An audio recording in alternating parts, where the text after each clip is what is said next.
রায়গঞ্জের মারাইকুড়া ইন্দ্রমোহন বিদ্যা ভবনের বাৎসরিক সাংস্কৃতিক অনুষ্ঠান এবং পুরস্কার বিতরণী অনুষ্ঠানের আয়োজন করা হলো মঙ্গলবার। দুদিন ব্যাপী এই অনুষ্ঠান আয়োজিত হয়েছে। সকালে স্কুলে পতাকা উত্তোলন করা হয়, এরপর অনুষ্ঠিত হয় অভিভাবক সভা। অভিভাবকদের মতামত নিয়ে আগামীতে স্কুলকে এগিয়ে নিয়ে যাওয়া হবে বলে জানান ভারপ্রাপ্ত প্রধান শিক্ষক বিমান সরকার। পুঁথিগত শিক্ষার পাশাপাশি পড়ুয়াদের বিনোদনের জন্য এই অনুষ্ঠানের আয়োজন করা হয়েছে।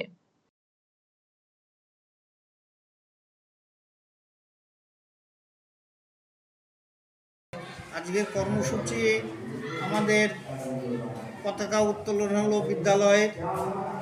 এখন চলছে গার্জেন সভা।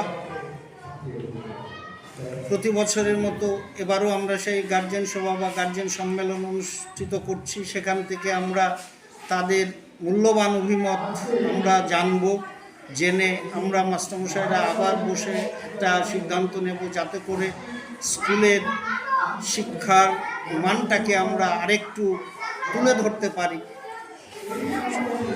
সম্মেলনের উপলক্ষটা হচ্ছে যে সারা বছর তো আমরা পড়াশোনা করি, সেই সঙ্গে সঙ্গে অবশ্যই বিভিন্ন বার্থডে থাকে মনীষীদের, সেখানে একটু নাচ গান এগুলো হয়।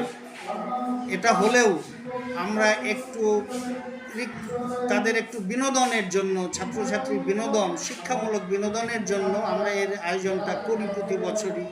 এবং যারা বিভিন্ন ক্লাসে প্রথম, দ্বিতীয়, তৃতীয় স্থান অধিকার করে তাদের পুরস্কৃত করি, যাতে তারা আরেকটু উৎসাহিত বোধ করে, গার্জেনরাও যাতে উৎসাহ বোধ করে।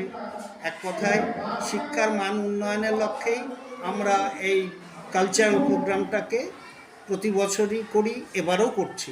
বালুরঘাটে পশ্চিমবঙ্গ বিজ্ঞান মঞ্চ আয়োজিত বিজ্ঞান অভিক্ষা পরীক্ষায় লেটার মার্কস পাওয়া পরীক্ষার্থীদের সংবর্ধনা প্রদান করা হলো মঙ্গলবার। 2024 সালের পরীক্ষায় 80 বা তার বেশি নম্বর পেয়ে যে সমস্ত ছাত্রছাত্রী উত্তীর্ণ হয়েছে তাদের পশ্চিমবঙ্গ বিজ্ঞান মঞ্চের উদ্যোগে বালুরঘাট নাট্য মন্দির মঞ্চে সংবর্ধিত করা হয়। 300-র বেশি ছাত্রছাত্রীকে সংবর্ধনা দেওয়া হয় বলে জানান উদ্যোক্তারা। এদিনের অনুষ্ঠান ঘিরে সকলের উৎসাহ ছিল চোখে পড়ার মতো।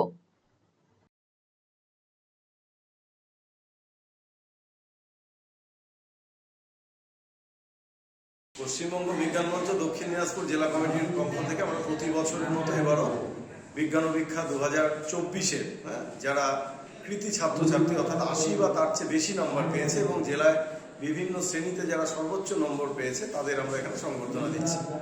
এটা প্রতি বছর হয়ে থাকে। এবারও আমাদের প্রায় 8,500-এর উপর ছাত্রছাত্রী অংশগ্রহণ করেছিল। জেলার বিভিন্ন বিদ্যালয়ের যে পরীক্ষা কেন্দ্র সেখানে হয়েছিল। আমাদের অনেক বিজ্ঞানকর্মী নেতৃত্ব এই কাজের সঙ্গে যুক্ত এবং ছাত্রছাত্রী এবং শিক্ষক শিক্ষিকা ও অভিভাবক মণ্ডলীর উৎসাহব্যঞ্জক উপস্থিতি লক্ষ্য করা গেছে। এছাড়াও আমরা এই মঞ্চ থেকে মরণোত্তর দেহদান এবং অঙ্গদান কর্মসূচিতে যারা অঙ্গীকারপত্রে যারা স্বাক্ষর করেছে তাদেরও আমরা 4 জনকে এখানে সংবর্ধনা